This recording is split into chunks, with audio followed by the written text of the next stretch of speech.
Tällä videolla tutustutaan käsitteeseen intervalli ja katsotaan pääpiirteittäin, mitä intervalli tarkoittaa ja miten ne muodostetaan. Intervalli tarkoittaa kahden sävelen välistä etäisyyttä toisistaan. Intervallien hahmottamiseen on hyvä käyttää pohjana duuriasteikkoa. Intervallit nimetään kuvan osoittamalla tavalla. Sävelten välinen etäisyys saadaan kätevästi selville nimenomaan tätä duuriasteikkoa hyödyntäen. Eli tällä sävelasteikolla etäisyys saadaan siten, että lähtöääni on 1, eli tässä tapauksessa C, ja tavoiteintervalli saadaan, kun vain lasketaan tarpeeksi moneen.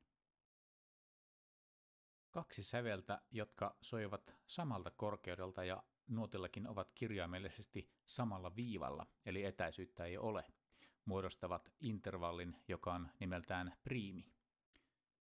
Sekunnista alkaen välimatkaa on, joten kun laskemme 2, 1, 2, olemme muodostaneet sekunnin. Terssi saadaan, kun lähdetään viivalta 1, mennään välin kautta 2, jälleen viivalle 3. Näin saadaan terssi. Samalla systeemillä lasketaan kaikki intervallit viivastolla riippumatta siitä, mikä on lähtöääni. Tässä esimerkissä nyt vain hahmottamisen helpottamiseksi lähdetään aina tästä asteikon ykkösäänestä. Nämä intervallien suomalaiset nimet ovat muuten latinankielistä alkuperää ja tarkoittavat yksinkertaisesti järjestyslukuja.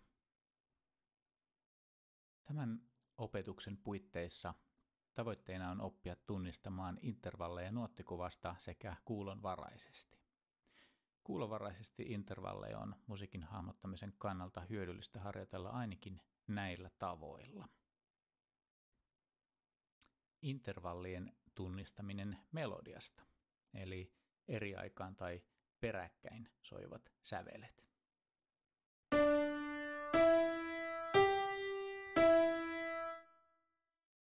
Ääni voi siis liikkua luonnollisesti kumpaan suuntaan tahansa ja intervallit on hyvä oppia tunnistamaan molempiin suuntiin. Yhtä aikaa soivat sävelet, eli kun säveliä soikin useampi kuin yksi samaan aikaan. Intervalli siis edelleen kuvaa kahden sävelen etäisyyttä toisistaan. Tässä kuvassa näkyvät intervallit terssi ja kvintti.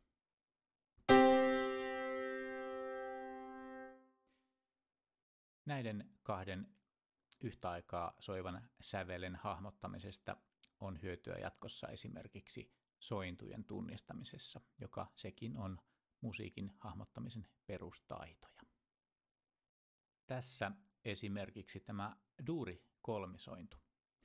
Ensimmäinen intervalli kolmisoinnussa on terssi, eli kuten äsken mainittiin, kun otetaan tämä 1 ja 3 saadaan terssi. Ja kun otetaan 1 ja 5 saadaan kvintti. Kun nämä laitetaan samaan pakettiin, saadaan duuri-kolmisointu.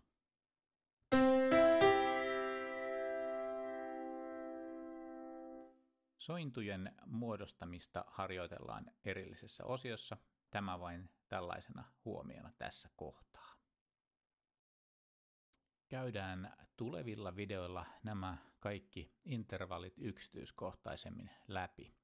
Tullaan puhumaan myös tällaisesta asiasta kuin intervallien laadut. Eli on olemassa esimerkiksi pieni sekunti ja suuri sekunti ja pieni terssi ja suuri terssi ja niin edelleen.